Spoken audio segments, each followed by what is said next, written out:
ఇప్పుడు మనల్ని వదిలి వెళ్ళిపోతారు. మన క్యారెక్టర్ గురించి ఒకరు వేలెత్తి చూపిస్తున్నారంటే వారికి నచ్చినట్టు మనం ఉండట్లేదని అర్థం. అంతేకాని మన క్యారెక్టర్ బ్యాడ్ అని కాదు. వేలెత్తి చూపే వాళ్ళందరూ నీతిమంతులు కాదు. సంపాదన తక్కువ ఉన్నా, కడుపు నిండా అన్నం, అందం లేకపోయినా, ఆరోగ్యకరమైన జీవితం, ఆస్తులు లేకపోయినా, అర్థం చేసుకునే బంధాలుంటే జీవితం ఆనందంగా ఉంటుంది.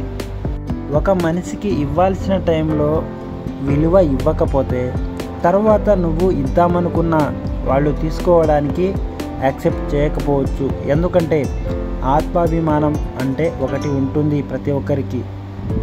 జనం దృష్టిలో గొప్పగా ఉన్నా లేకున్నా పర్వాలేదు, కానీ మనస్సాక్షికి ముందు గర్వంగా తలెత్తుకొని బ్రతకగలిగితే అంతకంటే గొప్ప జీవితం లేదు.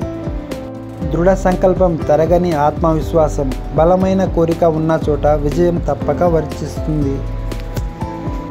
మనం ఎప్పటికీ గుర్తుండిపోవాలంటే చదవగలిగిన పుస్తకాలు రాయాలి, లేదా రాయగలిగినంత పనులు చేయాలి. కారణాలు ఏమైనా కొందరు మనల్ని ఇష్టపడతారు, మరికొందరు మనల్ని ద్వేషిస్తూ ఉంటారు.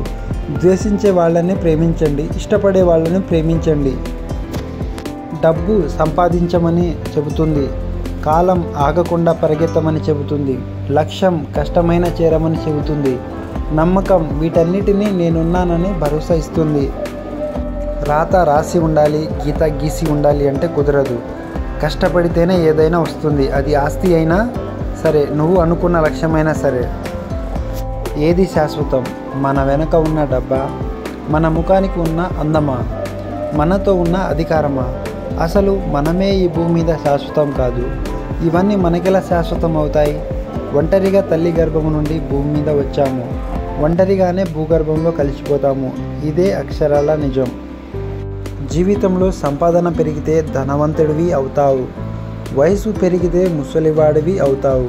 కానీ నీలో మంచితనం పెంచుకుంటే మంచి మనిషిగా కలకాలం మిగులుతావు మిత్రమా.